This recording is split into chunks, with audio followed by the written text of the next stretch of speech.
Madaling araw pa lang, ngunit nagkakatipon-tipon na ang mga tao sa labas ng kubo ni na Andres. Inaabangan ang paglabas ng kanyang ina. Ang ilan ay tahimik lang na nakaupo at ang iba naman ay palakad-lakad, halatang hindi mapakali. Sa loob naman ng bahay ay kasalukuyang nag-aayos ng gamit ang bata para sa pagpunta nila sa bukid, habang si Aling Rosa naman ay nakaupo sa gilid ng kanilang papag. Tila may malalim na iniisip. Nay, ang dami na naman po nila naghihintay sa labas. Ano pong gagawin natin? Napatingin si Aling Rosa kay Andres. Sa kadahan-dahang tumayo. Nilapitan niya ang bintana at bahagyang sumilip. Kitang-kita niya ang ilan sa mga taong nagpunta roon. May isang matandang babae na may dalang maliit na basket, isang lalaking mukhang nangihina, at isang batang nakayakap sa kanyang ina. Pambihira talaga. Parang di makaintindi ang mga taong yan. Ilang beses ko na ba sasabihin sa kanila na hindi na ako manggagamot? Nakakainis sa totoo lang. Wala na nga silang napapala, pabalik-balik pa rin sila. Ano, okay na ba yung mga gamit natin? Opo, Nay. Mabuti naman. Ay nako, sa bukid na naman tayo nito tatambay ng maghapon. Nay, hindi ka po ba napapagod kakaiwas sa kanila? Mas nakakapagod kung haharapin ko sila. Makukulit ang mga yan eh. Alam naman nila ang nangyari sa akin pero hayan pa rin sila. Gusto pa rin nilang manggamot ako. Eh ayoko na ngang gawin yun. Alam mo yan. Hindi niyo na po ba talaga kayang manggamot, Nay? Kawawa naman po sila. Kung kaya mo naman, bakit hindi mo gawin? Bakit nakakaya niyo po silang tiisin? Hindi mo maiintindihan, Andres. Hindi lahat ng bagay na kaya mong gawin, dapat mong gawin. Isang malakas na katok sa kanilang pinto ang kanilang narinig. Napapitlag ang bata dahil sa pagkagulat. Aling Rosa! Aling Rosa! Maawa na po kayo! May sakit pong nanay ko! Pakigamot naman po! Wala naman po kaming ibang malapitan! Kayo lang po may kakayahan! Maawa naman po kayo! Natahimik si Andres. Napatitig siya sa kanyang ina na noon ay nakapako sa kanyang kinatatayuan. Kita niya ang pagdadalawang isip sa mukha ni Aling Rosa, ngunit agad din yung nagbago. Umiling at bumuntong hininga. Nay, ayos lang po ba kayo? Halika na, umalis na tayo. Huwag ka masyadong maingay. Dating gawi sa likod tayo dumaan. Aalis pa rin po tayo, Nay. Kahit na po may nangangailangan. Huwag ka na masyadong maraming satsat, anak. Halika na. Dali-daling kinuha ni Andres ang kanilang mga gamit. Saka binuksan ang maliit na lagusan sa likuran ng bahay. Lumabas sila ng marahan. Nag-ingat na huwag makakalika ng kahit na anong ingay. Tahimik silang naglakad sa makipot na daan sa gilid ng bahay, patungo sa masukal na daanan papunta sa bukid. Habang naglalakad sila, hindi maiwasang lumingon ni Andres pabalik sa bahay. Mula roon, rinig pa rin nila ang malungkot na boses ng mga tao, ang paulit-ulit na panawagan para kay Aling Rosa. Nay, hanggang kailan po tayo magtatago? Hindi sumagot si Aling Rosa. Patuloy lang siyang naglakad, hindi lumilingon. Hindi nagpapakita ng kahit na anong emosyon sa kanyang muka. Hindi maiwasang makaramdam ng awa ang bata sa mga taong naiwan sa kanilang bakuran. Alam niyang hindi basta-basta pupunta ang mga tao ron ng gano'n na lang nang hindi nila kailangan ang lubos na tulong ng kanyang ina. Sa kabila ng kanyang pag-aalinlangan, sumunod pa rin siya kay Aling Rosa. Nagpatuloy sila sa paglalakad hanggang sa makarating sila sa isang punong kahoy sa gilid ng kanilang bukid. Doon, huminto sila at naupo sa isang malaking ugat ng puno. Inilapag na ng ginang ang mga dala nitong mga gamit para sa araw na yon. Magtatanim sila ng mga gulay. Nay, ano po ba talaga ang nangyari nun? Bakit ayaw mo na pong manggamot? Marami po nagsasabi sa akin ng mga matatanda na mahusay daw po talaga kayong albularyo. Malakas at makapangyarihan po. Kinatatakutan nga raw po kayo pati ng mga mangkukulam at aswang eh. Tahimik lamang si Aling Rosa habang nakaupo sa lilim ng punong kahoy. Si Andres naman ay nakatayo sa harapan niya, naghihintay ng sagot sa kanyang tanong. Hanggang sa wakas, bumuntong hininga na ang kanyang ina at nagsalita. Andres, may isang bagay kang dapat malaman. Hindi ako tumigil sa panggagamot dahil sa takot o galit sa mga tao. Tumigil ako dahil sa isang bagay na hindi ko matanggap sa sarili ko. Napakunot ng noo si Andres. Nakikita niya ang lungkot sa mukha ng kanyang ina, ngunit hindi niya alam kung bakit. Noong halos 3 taong gulang ka pa lamang, may isang taong pinakamahalaga sa akin na nagkasakit. Nagawa ko ang gamutin ng napakaraming tao noon. Mga may sugat, may lagnat, kahit mga malalang karamdaman. Pero, nang tatay mo naman ang nagkasakit at nabingit sa kamatayan, wala man lang ako nagawa.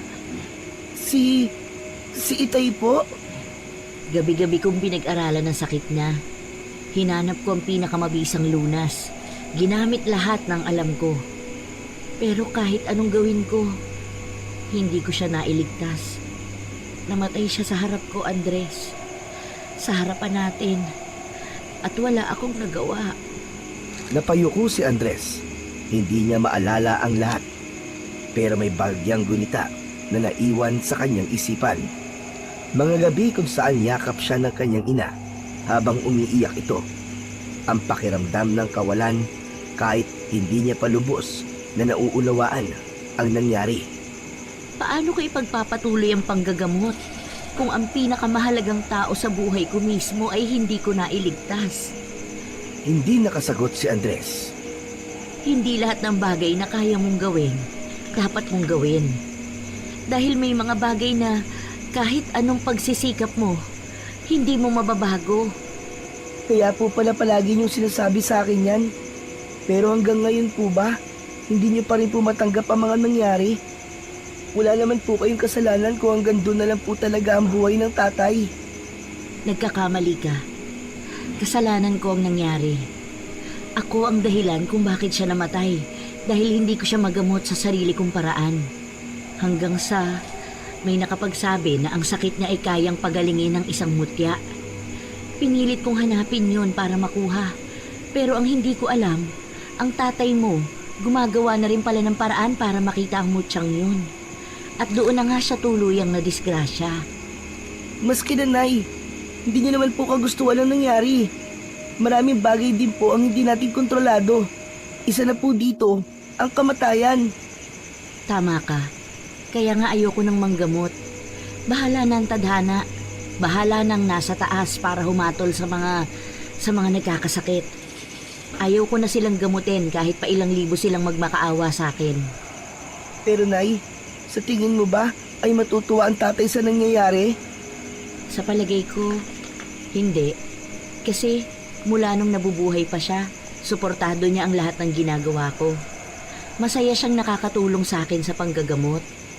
Pero wala. Nasayang lang ang kapangyarihan ko dahil hindi naman tayo natulungan sa oras ng pangangailangan. Pero hindi ba? Mas lalong masasayang ang kakayahan nyo kung hindi nyo nagagamitin. Mabuti pa ako na lang po ang turuan nyo, Nay. Interesado po ako maging albularyo. Gusto ko pong tumulong. Napangiti si Aling Rosa sa kanyang anak.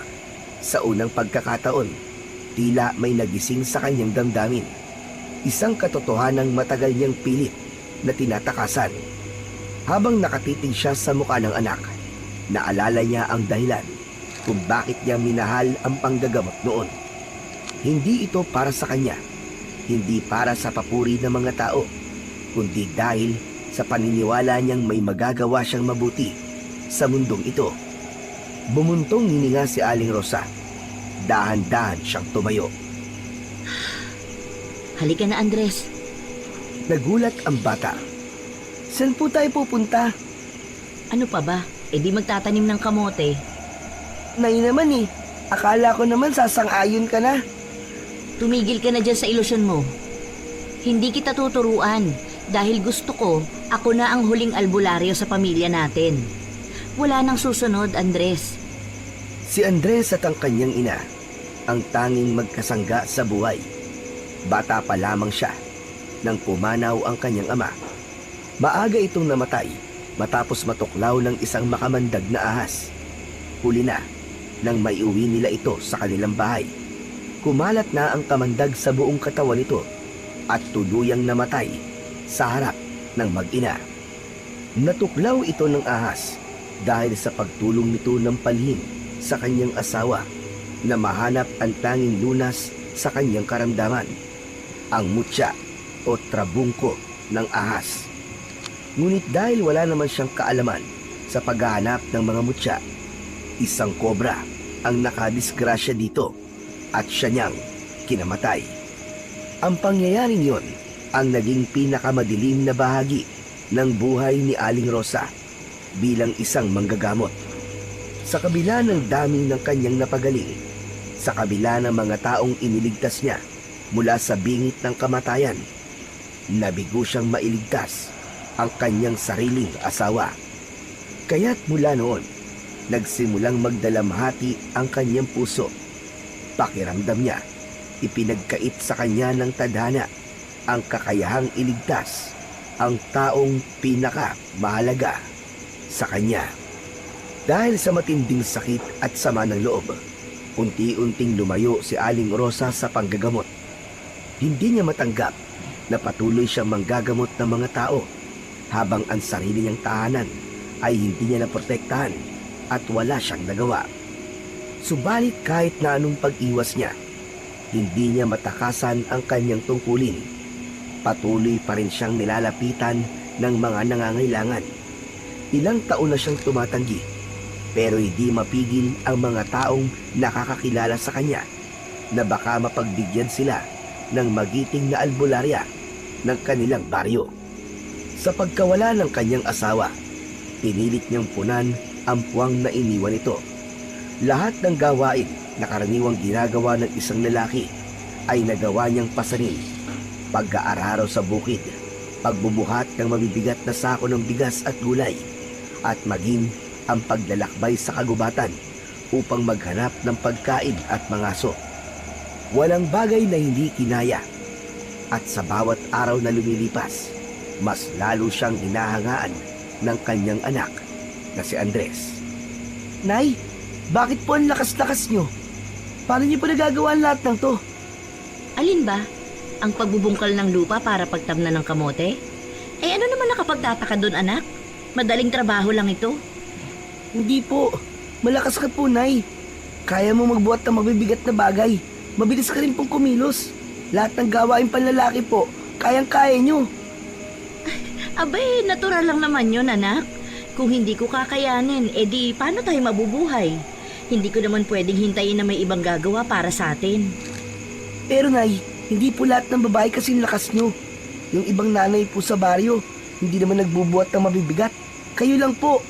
Pakiramdam ko nga po minsan, mas malakas pa po kayo kay tatay noon eh. Aba, sumusobra ka ng bata ka ha? Mas malakas pa raw ako sa tatay. Naku, kung buhay ang ama mo, baka mapikon yun sa'yo. Pero totoo naman po eh. Nakita ko dati si tatay, buhat yung isang malaking sako ng palay. Parang hirap na hirap po siya. Eh kayo po, ni hindi man lang humihingal kapag nagbubuhat ng 2 sako. Paano po nangyayari yun? Siyempre, dahil sanay na ako. At saka, baka hindi mo lang nakita ang tatay mo noong nasa pinakamalakas siya. Alam mo bang kayang-kaya niyang magbuhat ng 3 sako noon? 3? Aba, parang hindi po ako naniniwala. Tingin ko, kayo pa rin po ang mas malakas. Nay, may sikreto po ba kayo? May tinatago po ba kayong lihim kung bakit po kayo malakas? Ano kaya? Baka naman may agimat ako. Talaga po, Nay? May agimat po kayo? Saan po galing? Ay, ewan ko sa'yo. Sinabi ko bang totoo? Ikaw bata ka pa pero madali kang maloko. Eh kasi naman, akala ko talaga meron. Pero kung sakali may agimat po kayo, ano po kaya no? Yung pampalakas? O baka naman, hindi kayo tinatabla ng pagod? Aba, gusto mo rin ba magkaroon? Opo, Nay. Ang saya siguro kung may agimat ako. Hindi ako mapapagod kahit magtrabaho po sa bukid buong araw. Tapos, makakabuhat din po ako ng 3 sako ng palay. O kaya, 5 sako ng kamote. 5 sako? Baka naman balak mo maging dambuhalang tao. Maliit lang, Nay. Kung malakas naman, ayos na. Mabuti yung ganun, para hindi masyadong hirap. Anak, ito ang tatandaan mo ha. Hindi porket may agimat ang isang tao, hindi na siya mahihirapan sa buhay. Ay, ganun po. Akala ko pa naman kapag may ganun ka, makapangyarihan ka na at malakas. Tama naman yung sinabi mo pero may kapalit. Hindi lahat ng may agimat ay pinagpapala. Ang iba, nababaliw, nagiging sakim, o kaya, basta, hindi yun basta-basta, Andres. Eh di kung sakali pong may magbigay po sa akin ng agimat, hindi niyo po ako papayagan? Kung darating ang araw na may agimat kang makukuha, ipagdarasal kung marunong kang magdesisyon kung paano ito gagamitin. Hindi lakas ang sukatan ng isang tao, anak. Ang tunay na lakas, nasa puso at isipan. Parang ang hirap naman pong intindihin, Nay. Pero kung ang ibig niyo pong sabihin, kahit wala akong agimat, basta matibay ang loob ko, kaya ko rin maging malakas? Eksakto. Ikaw nga, kahit maliit pa lang, malakas ang loob mo. Minsan nga, mas matapang ka pa sa akin eh. Naku, lalo na kung may ahas sa palayan. O Nay, wag na nga natin pag-usapan ng ahas. Baka managinip pa po ako mamaya eh. Ay, takot ka pala? Akala ko gusto mo maging malakas. Eh kasi po, Nay, iba naman po ang lakas sa tapang. Kahit po malakas ako, hindi ibig sabihin na hindi na po ako matatakot sa ahas. Aba, may punto ka dyan. Hindi lahat ng malakas ay matapang. At hindi lahat ng matapang ay malakas. Tulad niyo po, Nay, hindi lang po kayo malakas. Matapang din po kayo. Salamat, anak. Pero tandaan mo, ang pinakamahalaga ay ang tapang na nanggagaling sa puso. Hindi sa agimat o sa kung anong kapangyarihan. Opo, Nay, ibig sabihin, kung gusto kong maging malakas tulad niyo, kailangan ko munang palakasin ang loob ko, tama ba? Tama. At syempre, huwag kalilimutan ng sipag at tiyaga. At lumayo ka sa ahas, ha? Traidor ang mga yan. Sila ang pumatay sa iyong tatay. Hay, nakakalungkot. Naaalala ko na naman siya. Huwag ka na malungkot, Nay. Nandito naman po ako eh. Paglaki ko, magiging kamukha ko po si tatay. Eh di parang kasama mo na po siya ulit. Ikaw talaga, ang kulit. Sige na nga, tara na. Magtanim na bago pa uminit at tumaas ang araw. Pero sandali, Nay. Wala ka ba talagang agimat? Oo na, sige. Ipapakita ko na sa'yo. Sasabihin ko na ang totoo. Napangiti si Aling Rosa sa inosenteng tanong ng kanyang anak. Dahan-dahan niyang inilabas mula sa ilalim ng kanyang suot na damit ang isang medalyong hugis bilog. Sa unang tingin, tila isa lamang itong ordinaryong alahas. Ngunit nang hawakan ito ng bata, agad niyang naramdaman ang init na nagmumula rito. Ito ang aking agimat. Kapag suot ko to, nagtataglay ako ng kakaibang lakas. Saan po galing yan, Nay? Sino po nagbigay sa inyo? Pwede rin niyo po ba akong bigyan? Ibinigay sa akin ito ng kalikasan, anak. Ang mutyang nakapaloob sa medalyon, hindi basta-basta nakukuha. Kung ganun po, maski pala gustuhin ko magkaroon ng ganyan ay hindi po pwede. Oo, maski gustuhin mo kung hindi ka naman karapat-dapat, walang darating sa'yo. Pero maski hindi mo naisin, kung ibibigay sa'yo, darating yan ang kusa. Di na nawala sa isip ng bata ang agimat. Maghapon, pinangarap na niyang magkaroon ng sariling anting-anting. Umaasang balang araw ay magiging malakas din siya, katulad ng kanyang ina. Halos magdidilim na nang makauwi ang mag-inang Aling Rosa at Andres mula sa maghapong pagtatrabaho sa bukid. Habang naglalakad sila pauwi, napansin nila ang isang bahay. Maraming tao, maliwanag dahil sa mga ilaw. Alam na ni Aling Rosa ang ibig sabihin nito. isang lamay. Ngunit hindi sila huminto. Nagpatuloy sila sa paglalakad dahil gusto na lamang nilang makauwi at makapagpahinga. Ilang sandali pa, narating na nila ang kanilang maliit na kubo. Tahimik ang paligid. Wala na ang mga tao kaninang umaga. Bumuntong hininga si Aling Rosa bago pumasok sa loob. Ibinaba niya ang kanyang dalang basket ng gulay sa maliit na mesa habang si Andres naman ay naupo sa papag. Ay, salamat. Makakaiga na rin. Hoy, anong magpapahinga? Magluluto pa tayo ng pagkain ha. Halika rito, tulungan mo ko. Ay, opo, sige po, Nay. Sandali lang po at maghuhugas na po ako ng kamay at paa ko. O siya, sige na. Ngunit hindi pa man nakakatayo si Andres, ay may mga narinig na silang mga yapak na papalapit. Pagkatapos ay may malakas at mabilis na katok sa kanilang pinto. Nagkatinginan ang mag-ina. Walang agad na kumilos. Lumabas kayo dyan!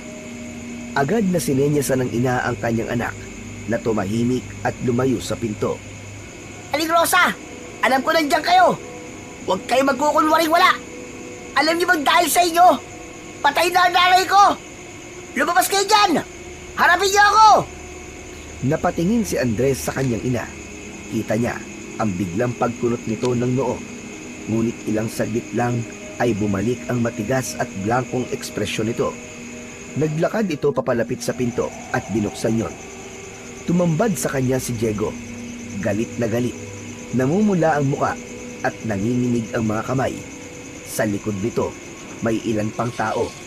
Mga kamag-anak at kapitbahay niya. Pero si Diego ang nangunguna. Bakit, Aling Rosa? Bakit? Bakit tinayaan niyo mamatay ang nanay ko? Kayo lang ang tanging manggagamot dito sa baryo. Pero hindi niyo man lang tinulungan ang nanay ko. Isang himas lang ng kamay niyo. Baka buhay pa siya ngayon. Hindi ko obligasyon na gamutin ang lahat ng tao rito, Diego. Ilang beses ko nang sinabi. Matagal na akong tumigil sa panggagamot. Hindi ko kasalanan kung may namatay. Hindi niyo kasalanan? Wala kayong kasalanan? Dinala ko siya dito kanina. Nakiusap ako at sinabi ko na lumalala na si nanay. Pero anong ginawa niyo? Wala. Wala kayong ginawa. Hindi niyo man lang sinubukan. Ano pinagsasasabi mo? Kailan? Anong oras? Madaling araw pa lang nasa bukid o gubat na kami ng anak ko ah. Tinungaling ka. Andito lang kayo sa bahay niyo nun. Pero pinili niyong hindi kami harapin. Nagsimulang magbulungan ang mga tao sa likod ng lalaki. May ilan pang umiiling at nakatingin ng masama. Pero hindi nagpatinag si Aling Rosa. Hindi na nga ako nang gagamot. Matagal nyo nang alam yan. Bakit ba pinipilit nyo ako sa isang gawaing ayaw ko na? Ha? Ano bang gusto mo, ha? Malaking pera? Gusto mo magbayad kami para pansinin mo mga nangangailangan ng tulong? Manahimik ka. Wala akong kasalanan sa'yo o sa kung kanino man. Huwag nyo nga isisi sa akin ang mga naging kapabayaan nyo. Alam mo na palang malala ang nanay mo bakit hindi mo pa dinala sa ospital? Diyos ko naman, Aling Rosa. Alam niyo naman na walang ospital na malapit dito. At saka wala kami sapat na pera para ipagamot siya sa bayan. Kayo lang ang pag-asa namin. Pero di niyo man lang kami binigyan ng pagkakataon. Napahigpit ang pagkakahawak ni Andres sa dulo ng kanyang damit. Sa unang pagkakataon, ngayon lang niya nakita ang ganitong matinding away sa pagitan ng kanyang ina at isang kababaryo. Paulit-ulit na lang kayo. Hindi ko na responsibilidad ang gamutin kayong lahat. Akala nyo ba napakadali ng ginagawa ko noon? Akala nyo ba walang kapalit ang bawat buhay na inililigtas ko? Akala mo ba walang hanggan ang kakayahan ko? Kung nagawa niyo ang iligtas ang iba, bakit hindi ang nanay ko? Anong klaseng tao kayo, Aling Rosa? Ang dami niyo natulungan noon, tapos bigla ka na lang umayaw at umiwas. Alam mo, hindi dapat mga katulad mo ang binibiyayaan ng mga ganyang kakayan. Kasi wala kang kwenta! Wala kang kwenta! Wala kang puso! Kung hindi kayo marunong umintindi, umalis na kayo sa bakuran ko. Wala akong pakialam sa kung ano sasabihin ninyo. Tingnan mo! Tingnan nyo! Ang sama talaga ng ugali! Tumahimik ka! Alam niyong lahat ang dahilan kung bakit ako tumigil. Oo, alam namin. Dahil namatay ang asawa mo nang di mo nailigtas. Kaya ka tumigil. Kung ganun, kaya mo ba itong ginagawa ay para magiganti sa amin? O para parusahan kami? Bakit kami kailangan magdusa? Bakit? Muling sumigaw ang ilan sa likod ni Diego. Ngunit hindi na nito nagawang pigilan ang sarili. Napatulala si Andres. Hindi niya alam kung paano niya poprotektahan ang kanyang ina sa mga masasakit na salitang naririnig. Hindi ko kailangang ipaliwanag sa inyo ang lahat.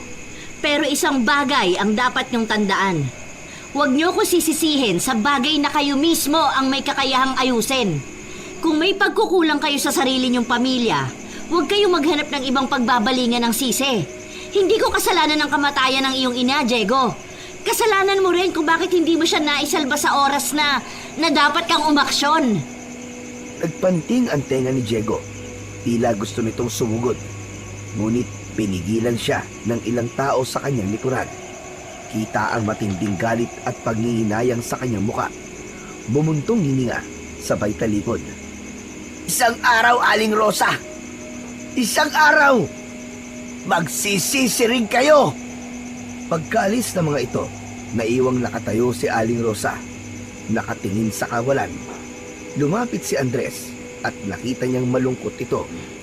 Ilang saglit ay dahan-dahang hinawakan nito ang kamay ng ina. Nay? Nay, ayos lang po kayo? Huwag kang mag-alala, anak. Sanay na ako sa ganito. Pero Nay, hindi naman po tama yun. Parang lagi na lang kayong inaaway ng mga tao.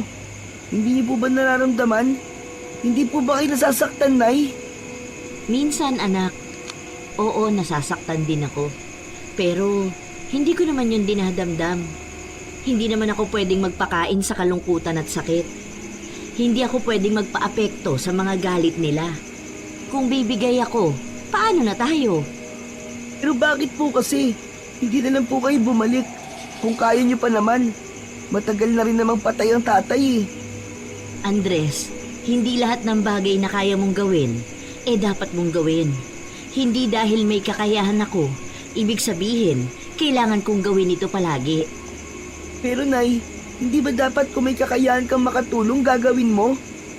Mahalaga ang tumulong, anak. Pero may mga bagay sa buhay na hindi natin kayang kontrolin. Kagaya ng nangyari sa tatay mo. Kahit anong galing ko sa panggagamot, hindi ko siya nailigtas. Dahil may mga bagay na wala sa kamay natin. Kagaya yung matandang namatay. Hanggang doon na lang ang buhay niya eh. Hindi ako Diyos para gumawa ng himala. Naiintindihan ko na po. Hayaan niyo, Nay. Mawawala din po ang galit ng mga tao sa inyo. Paano mo naman nasabi? Kasi kapag nagmay-ari na ako ng agimat, ako na ang manggagamot. Ikaw talaga? Totoo po yun. Gusto kong matuto rin manggamot kasi kapag dumating ang araw na kayo naman na magkakasakit, ako po ang gagamot sa inyo. Ang bait naman ng anak ko. Alam mo, may taglay ka ng agimat eh. Po? Nasaan po? Diyan, sa puso mo. Alam mo kung bakit? Kasi masipag ka, mabait kang bata at may kakayahan kang pasayahin ako. Si Nanay talaga oh. O anong nakakatawa?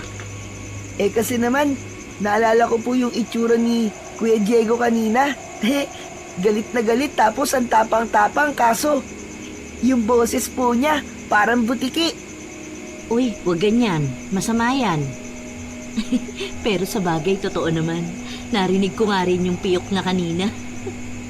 Gusto ko lang po kayong patawanin, Nay. Kasi kung malulungkot po tayo, kawawa naman po tayo. Ay nako, bata ka pa nga talaga. O siya, sige halika na at magluto na tayo.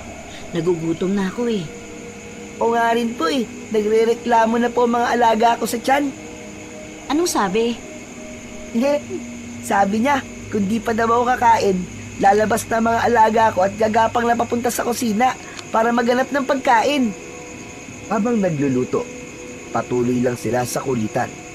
Napuno ng tawanan ang maliit na kusina. Nang maluto ang kanilang pagkain, agad silang naupo sa pagkainan. Takam na takam ang bata sa niluto nilang mga gulay. Di bali na pong mahirap ang buhay natin, Nay. Ang importante, masaya po tayo at magkasama. Tama yan, anak.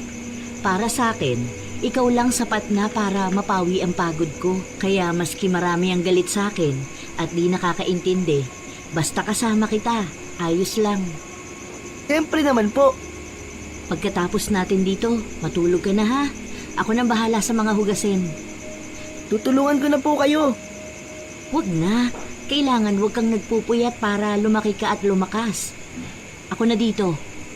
Sige na nga po. 2:00 ng madaling araw nang biglang maalimpungatan si Andres dahil may narinig siyang mga bulong. Nang kanyang pakinggang mabuti ay napagtanto niyang boses ito ng kanyang ina. Hindi niya maunawaan kung ano ang kanyang sinasabi dahil para itong salita na mula sa ibang lingwahe. Dahan-dahan siyang lumabas ng kanyang silid para silipin kung ano ang ginagawa nito.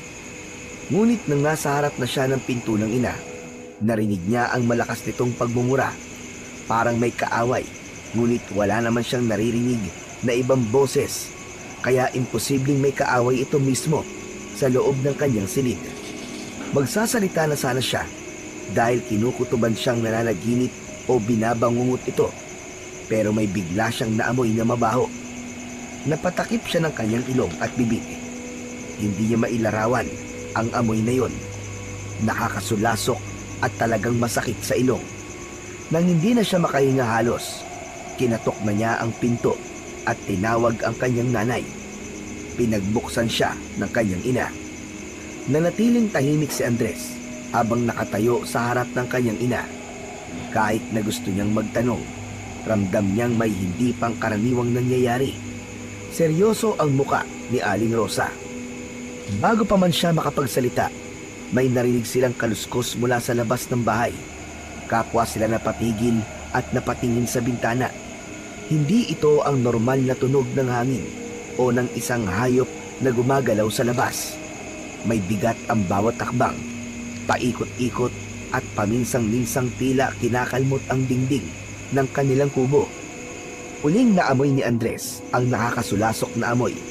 Mas tumindi. Napalunok siya ng laway at lalong hinigpitan ang hawak sa kanyang ilong. May kinuhang botelya si Aling Rosa at pinahiran ang kanyang ilong.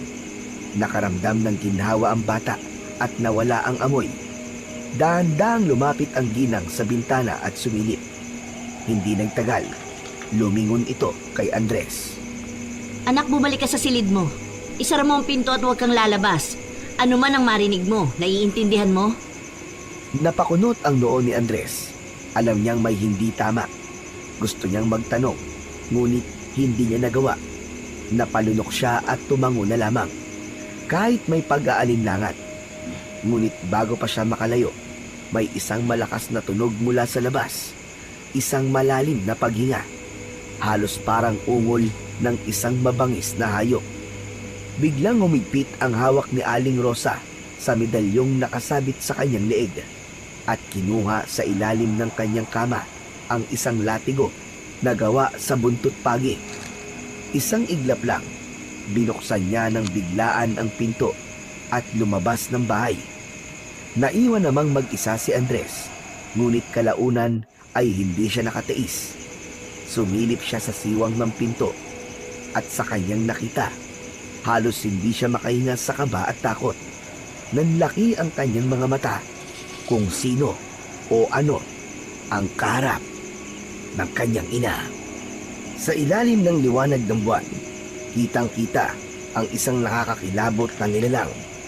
Isa itong malaking tao na may mahahabang braso at mga binti at parang may nanlilisik na mga mata.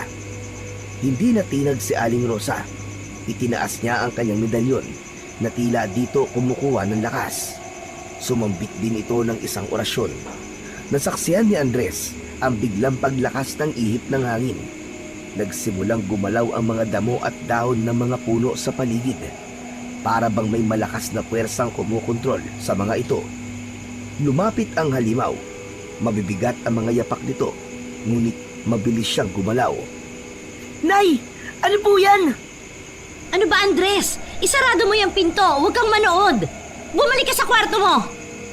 Dahil sa pagsasalita ng ina, nawala ito sa focus at hindi napansin ang mabilis na paglapit ng nilalang sa kanya. Nay! Sa likod mo! Ang aswang ay ngumisi. Kita ang matatalas na tumpangin. Bigla itong sumugod kay Aling Rosa. Mabilis na umabot gamit ang mahahaba nitong mga kamay. Ngunit sa isang mabilis na galaw, umiwas si Aling Rosa at iwinasiwas ang kanyang latigo. Eksakto, tumama ito sa balikat ng halimaw. Nag-iwan ng malalim na sugat.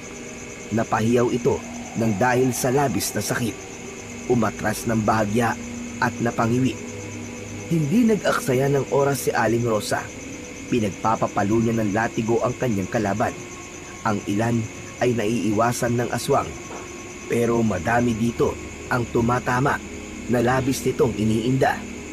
Dahil doon sa isang iglap, lumundag ito pa itaas at nagpalipat-lipat sa mga sanga ng puno hanggang sa tuluyan na itong nilamon ng kadiliman. Nay! Tumakas! Nasaan na po? Hindi sumagot si Aling Rosa. Sa halip, nanatili siyang nakaposisyon. Mahigpit ang hawak sa latigo. Alam niyang hindi pa tapos ang kanilang laban. At tama siya. Mula itaas, muling lumundag ang aswang. Pagbagsak sa kanya na parang gutom na buitre. Ngunit hindi siya nagulat. Gamit ang liksi, umiwas siya sa huling sandali at pinalupot ang latigo sa hita ng halimaw. Napahiyaw ito nang subukan itong kumawala. Hinigpitan palalo ni Aling Rosa ang hawak sa latigo at buong puwersang hinampas ito sa lupa. Bumagsak ng malakas ang aswang, napadapa at halos hindi na makabangon. Ang lakas ng loob mong humamon ng away?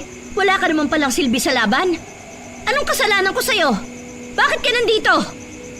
Ngunit hindi sumagot ang aswang. Mas lalo lang itong naging mabangis sa harap niya. Nilapitan ito ni Aling Rosa, ngunit bumangon ng aswang at mabilis na tumakbo pabalik sa kakahuyan. Ilang saglit pa ay naglaho na ito sa madilim na gabi. Lumapit si Andres. Nay! Anong klase po yun? Babalik pa po ba yun? Hindi natin alam. Pero siguradong hindi ngayon. At kung babalik man, alam na natin ang dapat gawin. Tahimik silang naglakad pabalik sa kanilang bahay at muling bumalik sa pagtulog pagkatapos. Kinabukasan, muli na naman silang nagpunta ng bukid at di na pinag-usapan ang nangyaring insidente ng gabi. Makailang beses na gustong buksan ni Andres ang tungkol sa bagay na yon. Ngunit ilang beses din siyang sinuway ng kanyang ina at sinabihang wag na wag itong ipagsasabi sa sinuman, maski sa kanyang mga kalaro. Hanggang sa lumipas na lang ang buong maghapon ng tahimik at tulad ng dati. Naging abala sila sa pagtatanim ng mga kamote. Nang malapit nang matapos ang kanilang gawain, inutusan ng ginang ang kanyang anak na ayusin na ang kanilang mga gamit. Sinunod naman ito ng bata. Nang malapit na siyang matapos, ay may narinig siyang kakaibang tunog. May malakas na kalansing na di niya alam kung saan galing. Namangha siya sa kakaibang tunog na yon. Naglalaban ang dalawang tunog dahil may narinig pa siyang isang sumisingasing. Napahinto siya, puno ng kuryosidad. Dahan-dahan niyang tinungo ang pinagmumula ng ingay. Sinundan ang matataas na damo hanggang sa makarating sa isang bakanteng lupa. Sa harap niya ay nakita niya ang kamanghamanghang tanawin. May dalawang malalaki at matatapang na ahas ang naglalaban. Ang isang ahas ay may kulay kayumangging kaliskis, nangingintab kapag tinatamaan ng sinag ng araw. Ang kanyang leeg ay napakalapad at di isang beses na dinuroan nito ang kalaban ng kanyang kamandag. Samantala, ang isa pang ahas ay may madilim na kulay dilaw sa katawan. Bagamat hindi gaanong lumalapad ang kanyang leeg, gaya ng una, ito naman ay mas mahaba at mas may malaking katawan. Mas agresibo ito at may matatalas na pangil. Naging kapansin-pansin rin ang tila maliit na korona nito sa kanyang ulo. Kapwa nakataas ang ulo ng dalawang ahas, halatang galit na galit. Ang kanilang mga katawan ay patuloy na gumagalaw at di mapakali. Naghahanap ng tamang tiyempo para umatake. Ang kanilang mga singasing ay nagpapaiwatig ng matinding galit. Tila binabalaan ang isa't isa na hindi sila uurong sa laban. Pinanood lang ito ni Andres. Hindi alintana ang panganib. Sa isip ng bata, isa itong pambihirang palabas. Isang laban na unang beses niyang mapanood. Nagsimula ang labanan ng mga ahas sa pamamagitan ng mabilis na pag-atake. Ang kayumangging ahas ang unang sumugod. Mabilis nitong itinaas ang katawan at sinubukan duraan ang kanyang kalaban. Ngunit naging mas mabilis ang dilaw na ahas. Mabilis nitong iniwas ang ulo at saka lumundag ng pabigla. Tinangkang kagatin ang leeg ng kanyang kalaban. Nagpatuloy ang kanilang laban. Palitan ng pag-atake at depensa. Pinalibutan nila ang isa't isa. Gumapang paikot. Sa bawat pagsalakay ng isa ay may katapat na depensa ang kalaban. Ang kayumangging ahas ay patuloy sa kanyang singasing. Pinalalapad pa ang kanyang leeg upang takutin ang dilaw na ahas. Ngunit ang huli ay hindi nagpatinag. Sa isang mabilis na galaw, naipalupot nito ang kanyang katawan sa kayumangging ahas. Nagpumiglas ang biktima. Hinampas ang katawan sa lupa. Pilit na niluluwagan ang pagkakapulupot. Nagsimula ng humigpit ang pulupot ng dilaw na ahas. Dinadala ang kanyang kalaban. Unti-unting nawawalan na ito ng hangin. Bumagal ang kanyang paggalaw at ang singasing ay unti-unting naging mahina. Ilang segundo pa ang lumipas. Bumagsak ang ulo nito sa lupa. Wala nang malay. Kinagat ito ng ilang beses ng dilaw na ahas. Nang matiyak nitong nagtagumpay siya, dahan-dahang niluwagan ng ahas ang pagkakapulupot at bumitaw ng tuluyan. Saglit niya itong pinagmasdan at siniguradong hindi na ito gagalaw. At nang makumpirma niyang siya na ang nagwagi sa labanan, dahan-dahan na itong gumapang palayo. Naiwan si Andres, nakatitig pa rin sa sugatang ahas. Aalis na sana siya nang mapansin niyang bumalik ang nanalong ahas. Ngunit sa pagkakataong ito, may kagat-kagat itong isang maliit na batong kulay puti. Parang isang maliit na itlog yun sa paningin ni Andres. Dahan-dahang itinatong ng ahas ang puting bagay na yun sa ibabaw ng natalong kalaban, saka muling gumapang palayo. Hala, ano kaya yun? Ang ganda! Mukhang magandang pamato ang bagay na yun kapag naglaro kami ng Jolens. Kukunin ko nga. Sigurado ako mabibilib na naman ang mga kalaro ko sa akin. Lumapit ang bata sa patay na ahas at maingat na pinulot yun. Naramdaman niyang malamig ang bagay na yun at tila may sariling liwanag. Bago pa man niya masuri ito ng mabuti, biglang may humawak sa kanyang balikat at agad siyang napasigaw ng malakas. Bakit ka ba sumisigaw? Ano ka ba naman? Nanay naman eh. Ginulat niyo naman po ako eh. Pambihira ka. Kanina pa ako naghihintay sa iyo Uuwi na tayo. Ano bang ginagawa mo dyan? Ano yan? Bakit may ahas dito? Layo, dali! Layo! Dali-dali nitong hinawakan sa braso ang anak at agad na inilayo. Aray, Nay! Aray ko! Sinasabi ko na sa'yo, huwag kang lalapit sa mga ahas. Anong hindi mo maintindihan doon, ha? Nay, kasi nag-away po sila eh. Napanood ko lang po. Napanood? Napanood? Anak, hindi ito laro. Hindi ito palabas. Inuha ng ginang ang itak na nakasukbit sa kanyang bewang at walang pag-aalinlangang tinaga at dinurog nito ang ulo ng ahas. Walang karapatan ng hayop na to para mabuhay. Naipatay na po yan. Pinatay na po ng dilaw na ahas. Dilaw na ahas? Diyos ko, napakalakas ng kamandag ng tuka ng ahas na yun, anak. Ano ba sa tingin mo ang ginagawa mo? Gusto mo na ba sumunod sa tatay mo? Ha? Alam mo namang namatay sa tuka ng ahas ang tatay mo, di ba? Alam ko po, Nay, pero... Walang pero. Sinasabi ko sa'yo, wag na wag kang papakakampante sa mga ahas, Andres. Huwag mong kakalimutan na mortal nating kalaban ng mga yan. Saglit lang po. Hindi naman po nila ako inatake. Wala naman pong ginawa sa akin ng mga ahas eh. Maswerte ka lang. Paano nga kung talagang natuklaw ka, ha? Paano kung ikaw naman ang hindi ko magamot? Iiwan mo ko katulad ng tatay mo? Patawad po, Nay. Pero wag po kayong mag-alala. Wala naman po akong sugat o kagat. Tignan niyo po, ayos lang po talaga ako. Huwag mo nang uulitin to. Nakikiusap ako. Hindi ko kaya kung pati ikaw. Opo, Nay. Ano yung nasa kamay mo? Ito po.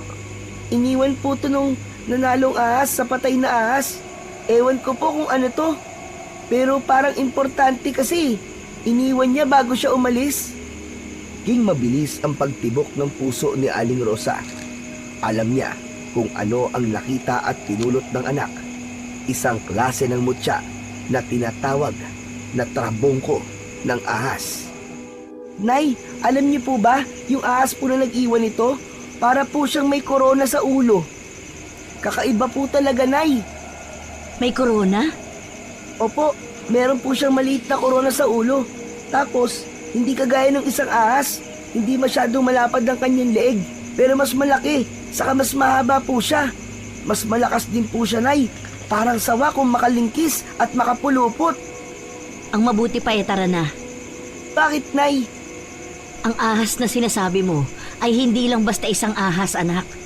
Minsan ang naikwento sa akin ng lolo mo ang tungkol sa mga yan.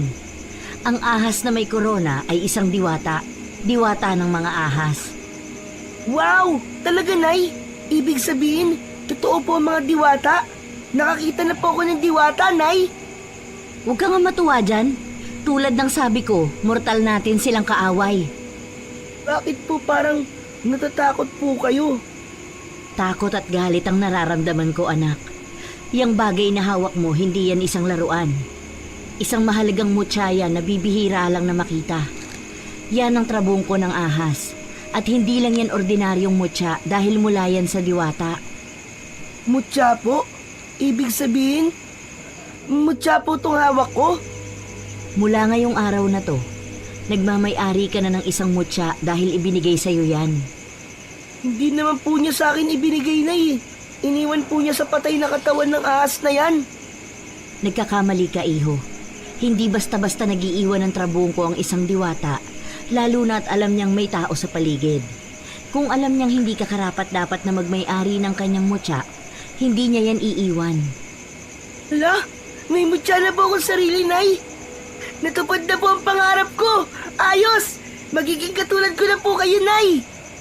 At yun ang mismong kinatatakutan kong mangyari, anak ko. Hindi lahat ng pinagkakalooban ng mutya ay maswerte. Masyado ka pang bata para magkaroon ng mabigat na responsibilidad sa pagdadala nito. Maraming panganib kang maaaring harapin. Ano po? Panganib? Anong ibig niyo pong sabihin, Nay? Anak, ang trabungko ay hindi isang simpleng agimat. May mga nilalang na matagal nang naghahanap ng ganyan. Kapag nalaman nilang meron ka nito at hindi mo alam kung paano po protektahan ng sarili mo, maaari kang mapahamak. Anong mga nilalang yun? Hahabulin ba nila ako kapag nakita nilang meron akong mutya? Paano po nila malalaman, Nay? Pwede ko po bang itago to? Para hindi po nila makita? Sa mga susunod na araw, malalaman mo rin, anak, kung ano ang ibig kong sabihin. Pero kailangan nating paghandaan ang araw na yun. Pero, Nay, hindi ko naman po ito sinadya. Pinulot ko lang po kasi iniwan po nung ahas. Hindi aksidente, anak. Ikaw talaga ang nakatakda at pinili para humawak nito. Bakit po ako? Yun ang hindi ko alam. Pero ang sigurado ako, may dahilan kung bakit sa'yo napunta ang trabungko. Nay, pwede ko po bang ibalik na lang? Iwan ko na lang po kung saan ko kinuha. Hindi ganun kadali, anak. Kapag tinanggap mo na ang isang mutya, hindi mo na basta-basta maibabalik. Kahit itapon mo yan ng paulit-ulit, babalik at babalik sa'yo sa kahit na anumang paraan. Ano po ang gagawin natin? Simula ngayon, kailangan mo nang mag-ingat. Huwag kang basta-basta lalabas sa gabi. Huwag kang makikipag-usap sa kung sino-sino, lalo na sa hindi mo kilala. Parang nakakatakot naman po, Nay. Yan ang gusto ko. Magkaroon ka ng takot para matuto kang mag-ingat. Hindi mo alam kung anong klase ng nilalang ang pwedeng humarap sa'yo. Tutulungan niyo po ako maganda. Ibig bang sabihin, babalik na kayo sa pagiging albularyo niyo? Hindi Ang sakin lang, tutulungan kitang malaman kung paano gamitin ang trabungko. Sa bagay, madali lang yan. Kailangan mo lang sundin ang sinasabi ng puso o isip mo. Bago ka pa may makalaban. Ala, paano kung dumating sila bigla, Nay? Kung darating sila, dapat huwag kang matakot. Dapat mong tandaan, anak, lahat ng ituturo ko sa'yo. Kailangan mong matuto kung paano gamitin ang bagay na yan. Sige po, Nay. Pero, Nay, may tanong po ako. Ano yun? May kapangyarihan na po ba ako ngayon? Hindi ko alam. Pero kung meron man, hindi mo pa siguro nararamdaman. Paano ko po malalaman? Minsan, ang kapangyarihan ay hindi mo mararamdaman hanggat hindi mo to kailangan. Parang hindi ko po magets. Hindi mo ba talaga nagigets? Ibig kong sabihin, kapag kailangan mo na ang kapangyarihan ng mutya, saka mo lang ito mararamdaman. Maaaring lakas, talino, o galing ang ibibigay ng bawat mutya. Pero lagi mong iisipin na sa mabuti ka lang palagi na kumampi. Halika na, umuwi na tayo. Aabutan na tayo ng dilim sa pag-uwi. Habang papalayo sila sa lugar na yon, hindi maiwasan ni Aling Rosa ang makaramdam ng takot at pangamba. Alam niyang ang mutyang yon ay hindi isang ordinaryong bagay. Ito ay isang regalo, ngunit maaari din itong maging sumpa. Hindi niya inaasahan na sa isang tahimik na araw na yon ay magbabago ang buhay ng kanyang anak. Ilang araw pagkatapos na mapasakamay ni Andres ang mutya, ay nagsimula na ang kanyang ina na isiwalat sa anak ang kanyang tunay na mga kakayahan. Napagtanto nitong oras na upang muli niyang balikan ang kanyang dating sarili. Naging guro siya ng sarili niyang anak. Itinuro niya dito ang lahat ng dapat niyang malaman nang di pilit at di minamadali. Hanggang sa isang araw, kinuha niya ang isang lumang itim na baul na pinakatago-tago niya. Gamit ang nangingitim na susi, marahang binuksan ni Aling Rosa ang kahon at kasabay ng malutong na tunog ng lumang kahoy ay ang pagbunyag sa mga kayamanang nakatago dito, mga anting-anting at mutyang matagal na niyang iniingatan. Nakita ni Andres ang iba't ibang klase ng mutya, mga malakristal na bato, buto ng hayop, lumang barya at iba pa. Maingat na kinuha ni Aling Rosa ang isa sa mga ito at ipinaliwanag ang gamit ng bawat isa. Ang ilan ay ginagamit sa panggagamot, binababad sa tubig upang ipainom sa may sakit o ipinupulbos at hinahalo sa halamang gamot. Meron ding mga mutyang ginagamit bilang pandepensa laban sa masasamang nilalang sa dilim, tulad na lamang ng mga aswang. Habang isa-isang pinapaliwanag ni Aling Rosa ang halaga ng bawat anting-anting, napansin ni Andres ang ilang pirasong nakasabit sa kwintas. Nay, ito po bang mutya ko ay pwede ring maging katulad ng mga ganyan? Gusto ko po sanang ikwintas. Pwede naman, anak. Ayon kay Aling Rosa, isang paraan ng pagdadala ng mutya ay sa pamamagitan ng pagkikwintas dito. Isang dahilan ng mga albularyo at antingero kung bakit ginagawa ito ay dahil sa paniniwalang kailangang malapit ito sa katawan ng may tangan upang mas maging epektibo ang taglay nitong kapangyarihan. Ang mga mutya ay sumasagap at nagbibigay ng enerhiya at ang pinakamainam na koneksyon nito sa katawan ng tao ay sa bahaging malapit sa puso o sa leeg. Nagsisilbi itong proteksyon laban sa mga masasamang elemento at nagbibigay rin ng lakas, talino at galing sa panggagamot. Kapag malapit sa puso, mas madali nitong naaapektuhan ang espiritual na enerhiya ng nagtatangan. Isa pang dahilan, anak, kaya ginagawa itong palamuti sa kwintas ay upang hindi mahulog o mawala. Kaya pala, Nay, ang galing naman. Eh di kung gawing kwintas tong mutya ko, mas magiging mas malakas po ko. Ang mutya ay hindi lang basta-basta nagbibigay ng lakas. Depende sa may tangan kung paano niya gagamitin ang kapangyarihan nito. Paano po? Ang mutya ay parang isang binhi. Kung marunong ka mag-alaga, didiligan mo ng tamang dasal, pananampalataya at kabutihan, lalaki at lalakas ito. Pero kung hahawakan mo lang at iaasa ang lahat sa mutya, walang mangyayari. Nay, paano po? Kung may ibang taong gustong agawin tong mutya ko. Kaya nga kailangang laging malapit sa'yo, anak. Maraming taong gustong magkaroon ng mutya kahit hindi sila karapat-dapat. May ilan dyan, gagamitin lang sa masama. Iingatan ko po to, Nay. Hindi ko hahayaang makuha sa akin to ng iba. Kasi bigay to sa akin ng diwata ng mga ahas eh. Ito po, gawa na po niyo ako ng kwintas. Sige, pero bago natin itali sa lubid o kadena, dapat muna natin itong linisin at dasalan. Sige po, tutulungan ko po kayo, Nay. Halika rito anak, may sasabihin pa ako. Simula ngayon, magiging bantay mo na ang mutyang yan. Pero ikaw rin, magiging bantay naman ng mutya mo. Ayos po, papangalanan ko po siyang trabong ko ng diwatang ahas. Iba ka talaga? Sige, halika na, simulan na natin. Ang nagsasagawa ng pagsasanay ang mag-ina. Isang matandang babaeng kapitbahay nila ang tumawag sa pangalan ni Aling Rosa. Halata ang pagod sa kanyang muka. Malalim ang kanyang mga mata. Tila ilang araw nang hindi maayos ang tulog. Nang marinig ng ginang ang kanyang pangalan, agad na lumapit ito at itinabi ang hawak na buntot pagi. Tumakbo naman si Andres papalapit sa kanila. Nakinig sa usapan. Rosa! Rosa! Nakikiusap ako. Tulungan mo ako. Ilang gabi na akong hindi makatulog dahil sa mga kakaibang tunog sa bahay ko. Parang may kung anong nagtatanod sa amin. Tuwing gabi na lang, nanggagambala siya at nananakot. Matagal mo na bang naririnig yan, Manang Marta? Mga 3 gabi na. Sa una, akala ko pusa lang. Pero parang mas mabigat yung mga yapak niya lalo na kapag nasa bubong. Tapos may matinis na tunog at nararamdaman ko rin na may nakamasid sa akin. Nako, Lola Marta, baka po aswang yun. Kaya nga natatakot ako, iho. Yun din kasi ang hinala ko eh. Baka tinatanuran ako ng aswang.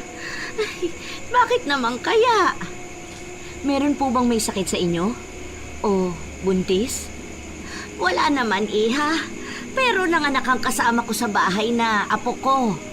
Malamang na yung sanggol ang puntirya ng aswang na yon. Ay, Diyos ko! Kung ganun ay aswang nga!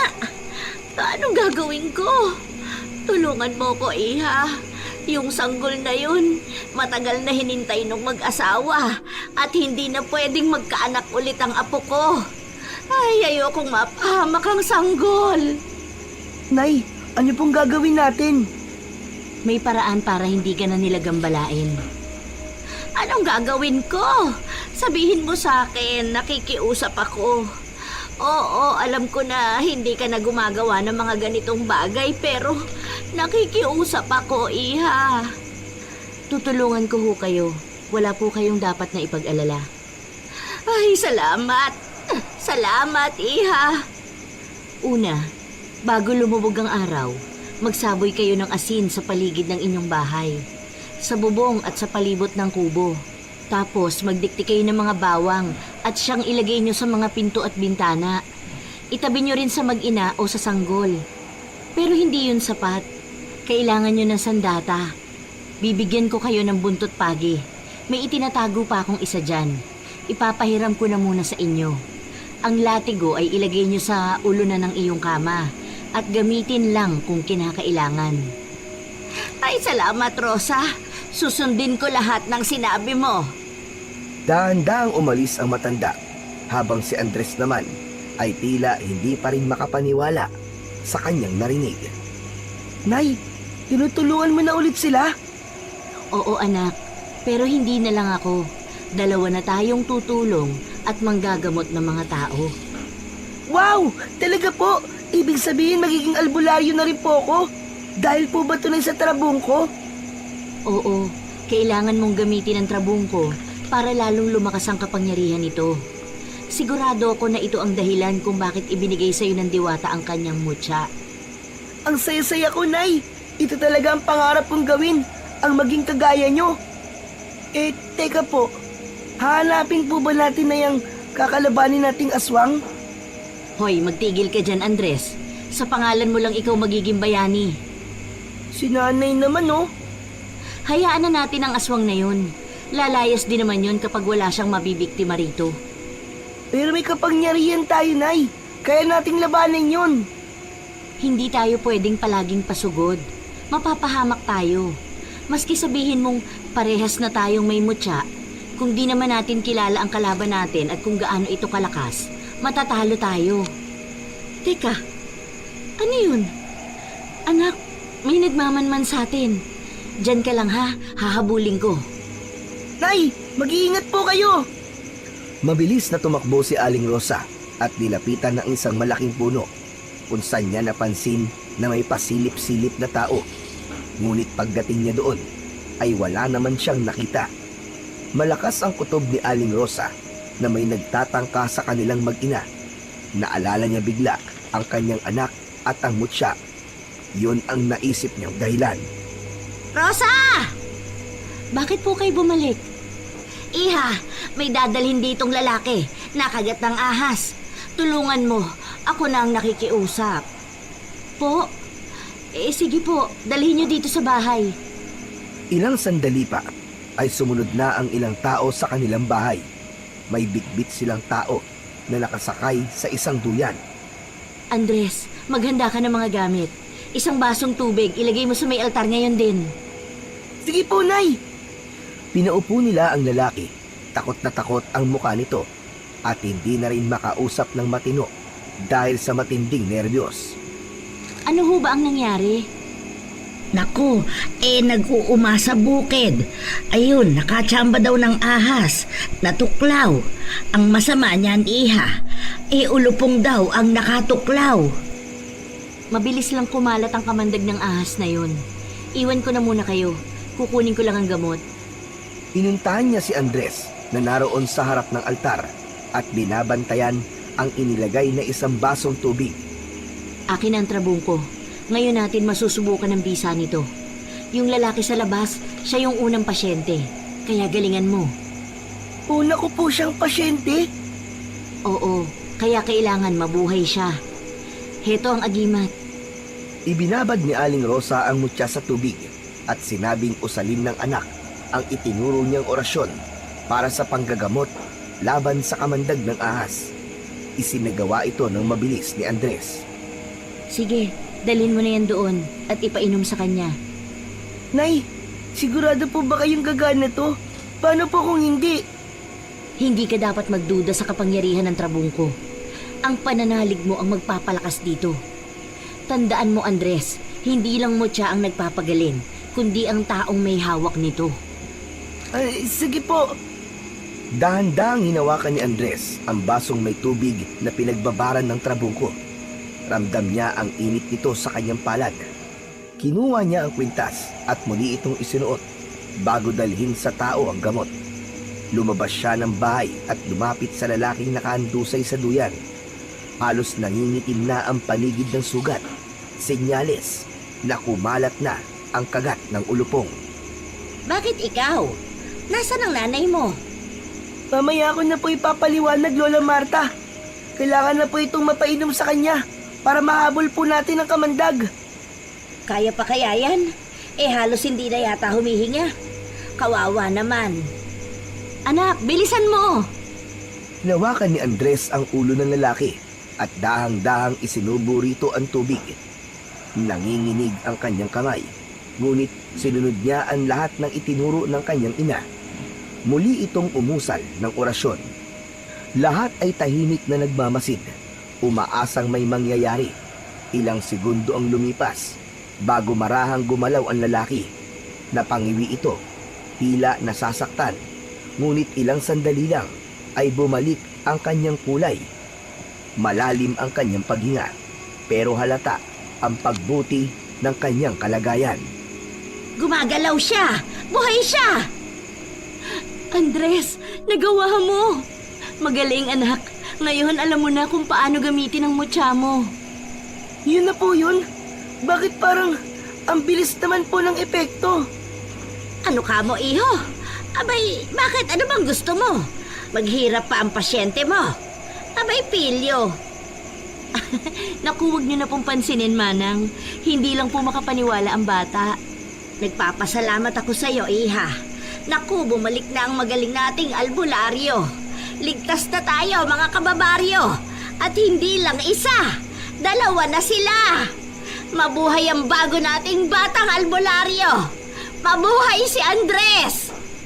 Hindi na napigilan ni Andres ang ngumiti. Sa unang pagkakataon, naramdaman niya ang tunay na halaga ng kanyang natutunan mula sa kanyang ina. Habang nagkakagulo ang mga tao sa tuwa, tinapik ni Aling Rosa ang balikat ng kanyang anak. Ang galing mo, anak. Salamat po sa inyo, Nay. Ang pangyayaring yon ang nagbigay ng pag-asa para sa mga taga-baryo. Ang mga ibinilin ni Aling Rosa sa matandang si Marta ay kanilang sinunod.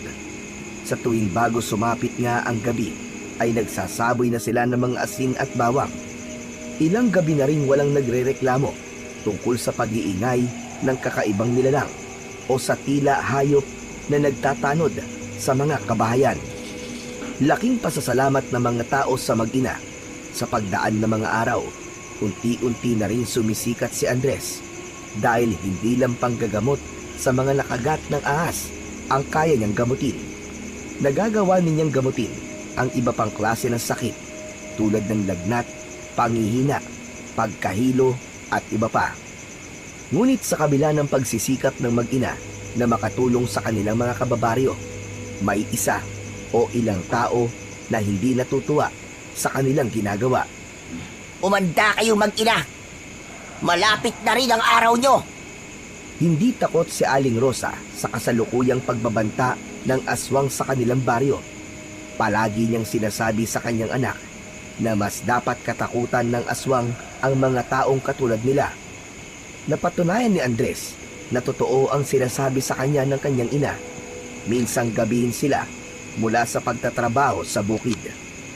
Padilim ang daan at umasa lang sila sa malamlam na sinag ng buwan habang tinatahak ang kalsadang pauwi sa kanila.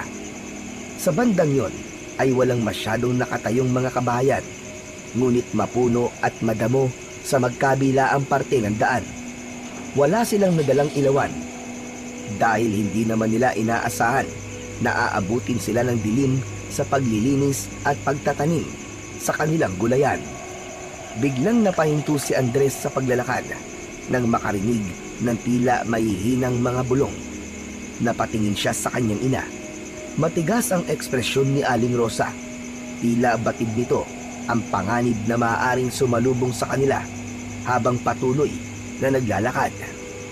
Nay, ano yun? Parang may bumubulong. Naririnig niyo po ba?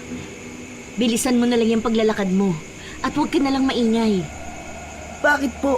May naririnig din ba kayo? Wala, kailangan lang nating makarating agad sa bahay para makapaghanda na tayo ng hapunan. Habang patuloy na naglalakad, bigla na lamang may bumagsak na malaking sanga ng sampalok sa kanilang harapan. Nay! Huwag ka matakot, Andres! Huwag mo ipapakita na takot ka! Habang nagsasalita ang kanyang ina, napansin niyang humigpit ang hawak nito sa karit na dala. Mas lalong kinabahan ang bata nang magsimulang umusal ng orasyon ang nanay niya. Nay, ano po nakikita nyo? May masamang espiritu po ba dito? Basta makinig ka lang sa akin, ha? Kapag sinabi kong tumakbo ka, takbo ka na, ha? Po ba kasi nararamdaman nung nakikita nyo? Hindi ko pa alam, pero isang bagay ang tiyak ko. May kasama tayo sa daang to. Nang marinig ni Andres ang sinabi ng kanyang ina, agad siyang sumabay sa paghakbang nito. Tinawid ang nakaharang na sanga. Tahimik silang nagpatuloy sa paglalakad, ngunit hindi pa man sila nakakalayo. Biglang narinig niya ang init ng mga sanga at kaluskos ng dahon sa likuran nila. Ay, Diyos ko po! Yung sanga! Umaangat po ulit! Isang malakas na hangin ang bigla na lamang dumaan sa itaas nila, na sinabayan ng amoy na nakakasulasok Halos sabay silang napatakip ng ilong dahil sa tindi ng baho. Ano ba yun, Nay? Grabe na pangabaho po. Parang bulok na karne. Anak, ilabas mo ang iyong mutya. Kahit, Nay, ano ba talaga nangyayari? Poprotektahan ka ng mutyang yan maski anong mangyari. Sige na. Opo, Nay. Sige, lakad lang. Huwag kang hihinto. May sa tagabulag ang suot mong mutya. At sa paningin ng aswang, maglalaho tayo at hindi nila makikita. Nakarating na ang mag-ina ng ligtas sa kanilang bahay. Doon na muli nagsimula si Andres na mag-usisa. Nay, ano po ba talaga yung nangyari kanina? May aswang. Aswang? Na naman? Akala ko po, umalis na yung aswang na yon. Mukhang hindi pa, anak. Sa palagay po nyo, dayo kaya yung aswang na yun o taga rito po sa atin? Parang pakiramdam ko ay isang dayo. Hindi tayo kilala eh. Maya-maya pa ay nakarinig sila ng malalakas na kaluskos sa labas ng kanilang bahay. Meron ding malalakas na pagaspas ng pakpak. Nasundan tayo. Paano po yung nangyari? Hindi ba't may sa tagabulag po ang trabong ko? Paano niya po tayo nasundan? Malinaw na sa akin, anak. Hindi siya dayo. Taga rito lang siya sa atin at tayo talaga ang punteriya niya. Agad na dinampot ni Aling Rosa ang buntot ng pagi. Si Andres naman ay pumunta ng kusina para kumuha ng isasaboy na mga asin at bawang.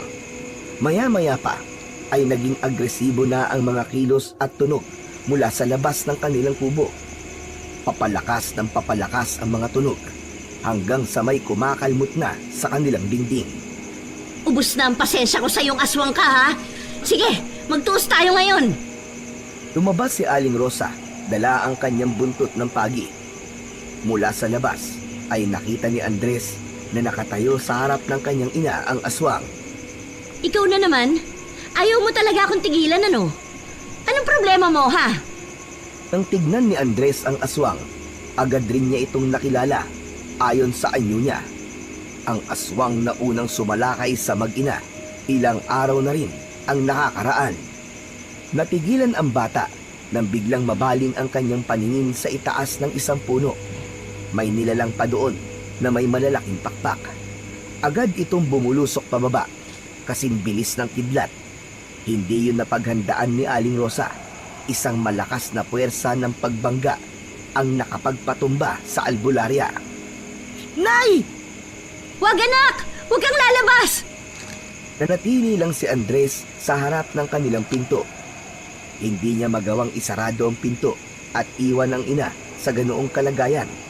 Lalo pat sa unang pagkakataon ay nakita niya ang takot sa mga mata ni Aling Rosa. Muling lumipad ang aswang sa itaas, samantalang ang isang aswang naman ay dahang-dahang lumalapit. Nakahanda na ang matutulis nitong mga kuko para sugatan ang albularya. Nag-iinit ang suot na trabungko ng bata. Muling sumugod ang aswang na lumilipad at di niya siya nakatiis. Tumakbo siya palapit sa kanyang ina at iniharang ang sarili para proteksyonan ang pinakamahalagang tao sa buhay niya. Sa kanya tumama ang malakas na pagsugod ng aswang. Hindi! Andres! Napatilapon ang bata sa lakas ng pagkakatama.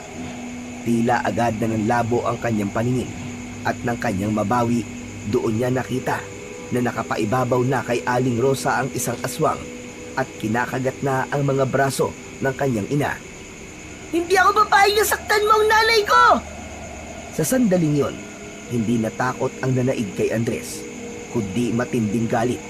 Sa harapan niya, ang kanyang ina ay halos wala ng malay habang nilalapastangan ng aswang. Mula sa kanyang dibdib, mahigpit niyang hinawakan ang trabungko, ang agimat na ipinagkaloob ng diwata ng mga ahas. Sa sandaling lumapat yon sa kanyang palad, isang kakaibang enerhiya ang bumalot sa kanya. Naramdaman niyang tila may dumadaloy na kuryente sa kanyang mga ugat. Gumuguhit sa bawat himaymay ng kanyang laman. Biglang tumalim ang kanyang paningin. Pinulot niya ang buntot ng pagi ng kanyang ina, isang latigong yari sa buntot na mahiwagang isda. May lason na kayang punitin ang laman ng kahit na anong nilalang ng kadiliman. Mabilis siyang sumugod. Tumama sa likod ng aswang na nasa ibabaw ng kanyang ina. Sumabog ang itim nitong dugo at agad na napahiga sa lupa. Umalingaw-ngaw ang nakakapanindig balahibo na alulong nito. Hayop kang bata ka! Huwag kang makialam sa laban namin ng iyong ina!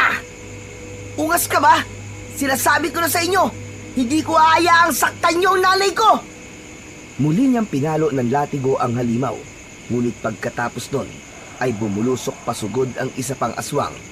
Naging alerto si Andres at naiwasan niya ang binalak na ataking yun. Mabilis ka pala ah! Mukhang mahusay ang gamit mong agimat! Pero masyado ka pang bata! Wala ka pang alam, kaya humanda ka! Magiging hapunan namin kayo mag-ina! Huwag kang puro satsat! Ang ingay mo! Gawin mo na lang! Akala mo ba natatakot ako sa inyo?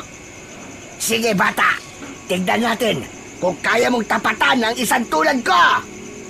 Sumugod ang aswang sa kanya mula sa kaliwa.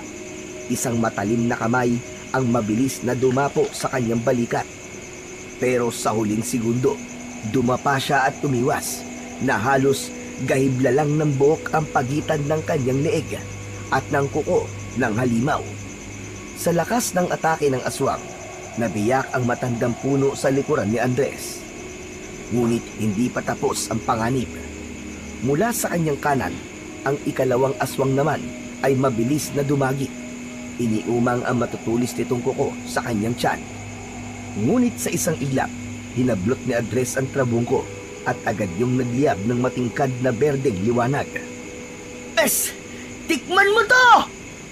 Ipinilupot ni Andres ang kwintas sa hawakan ng kanyang armas at nakipagsabayan sa pagsugod. Sa isang iglap, dumaplis ang matatalas na kuko ng aswang sa kanyang balikat at sa bahagya niyang pag-iwas na yon, iwinasiwas niya ang buntot ng pagi na unti-unti na rin nagliliwanag dahil sa kapangyarihan ng mutya. Tinamaan sa leeg ang lumilipad na aswang. Napakapit ito sa kanyang leeg. Nanginginig ito habang ang lason ng mutya ay gumagapang sa katawan nito. Nagkaroon ng makamandag na lason ang kanyang latigo. Hindi na nag-aksaya ng oras pa si Andres at muli niyang pinatamaan ang leeg ng aswang hanggang sa naputol na ang ulo nito. Bagsak ang walang buhay nitong katawan sa lupa habang nanginginig pa rin. Ayop kang bata ka! Pinatay mo ang asawa ko! Papatayin din kita! Sumugod ito, mas mabilis kaysa kanina. Ngunit si Andres ay mas mabilis. Sa huling segundo, bago siya abutin ng halimaw, itinapat niya ang hawakan ng latigo na may trabungko sa kanyang dibdib. Diwata ng mga ahas! Ipahiram mo sa akin ang iyong lakas! Ang katawan ni Andres, tulad sa latigo, ay bigla ding nagliwanag.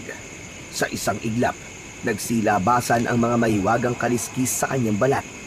Matigas na parang bakal, kaya naman, nang sumugod sa kanya ang isa pang aswang, ay dumulas lang ang matatalas nitong kuko sa kanyang katawan. Walang naiwang sugat o kalmot. Ang galing mo, anak. Sige, tapusin mo na ang aswang na yan. Mabilis na pumihit ang bata at sa isang iglap ay sinipa niya ang aswang. Mabilis itong napasadsad sa lupa at tumama sa katawan ng isang malaking puno. Nagkalat ang maitim na dugo sa lupa. Hindi maaari! Napakalakas mo! Paanong nangyari yun? O ano ha? Kaya mo ba? Akala ko ba malakas ka? Ilabas mo yung tapang mo! Nanginginig ang aswang habang pilit na bumabangon. Halos hindi siya makapaniwala na kaya siyang tapatan o higitan pa ng isa lamang batang musmos. Imposible! Hindi maaari ito! Wala pang nakakatalo sa akin! Nagdideliryo ka na ba ha? Hindi ba't muntik ka na rin natalo ng nanay ko nung una ka sumugod dito? Maswerte ka lang, naunahan mo lang ngayon si nanay, pero hindi ka rin uubra sa kanya. Akala mo, chicken ka lang, wala kang binatbat sa nanay ko. Hindi makasagot ang aswang. Sa unang pagkakataon, naramdaman niya ang tunay na takot. Ngunit bago pa siya makatakbo, sa isang iglap, lumundag si Andres ng mataas at muling nilatigo ng sunod-sunod ang kanyang kalaban. Dahil sa labis na panghihina, Nahubaran ng kanyang pagbabalat kayo ang aswang at bumalik ito sa pagiging tao. Alam, Kuya Diego? Paano nangyari to, Diego? Bakit? Dahil gusto kong magiganti. Kasalanan niyo ang pagkamatay ng nanay ko. At hindi ako titigil hanggat hindi ko na ipaghihiganti. Pati ang asawa kong pinatay mo. Hingal na hingal ito, pilit na gumagapang palayo. Halos hindi na makatayo. Hindi ako maaaring mamatay. Ako ang pinakamalakas! Napahinto ang aswang. Nanginginig ito. Dahan-dahang napatingin sa kanyang likuran, kung saan nakabaon na sa kanyang likod ang mahiwagang tinik na nasa dulo ng latigo. Mula roon, gumapang ang itim na enerhiya. Unti-unting sinunog ang laman nito mula sa loob. Ah! Hindi! Hindi ito maaari! Hindi ito maaari! Unti-unting nasunog ang katawan ni Diego. Hingal na hingal si Andres. Marahang tinitigan ang sarili niyang kamay. Ang kanyang balat ay unti-unting bumalik sa normal, kasabay ng pagkalma ng kanyang trabungko.